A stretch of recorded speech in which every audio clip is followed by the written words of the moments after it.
আজকে ছিল দিনটা শুক্রবার, আর শুক্রবারে বেলা 12টা থেকে আমাদের চার্চে উপাসনা শুরু হয়।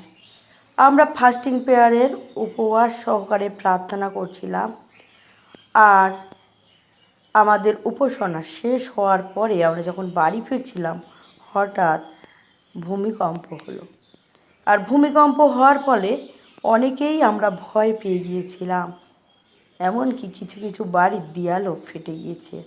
তথাপি আমাদের মহান প্রভু যিশু আমাদেরকে উদ্ধার করেছেন, রক্ষা করেছেন।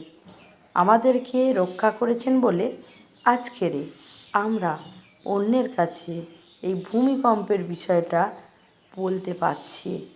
বাইবেলে আছে, এমনও দিন আসবে স্থানে স্থানে ভূমিকম্প হবে, মহামারী হবে, জল রক্তবর্ণ হয়ে যাবে।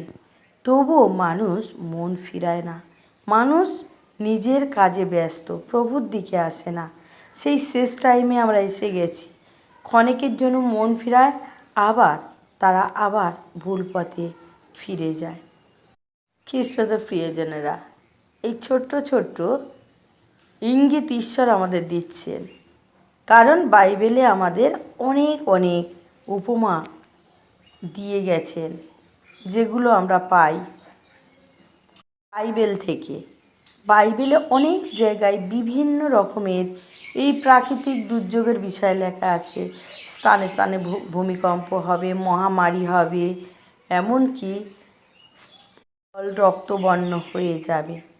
এত কিছু শোনার পরেও আমরা কেউ সদাপ্রভুকে ভয় করি না।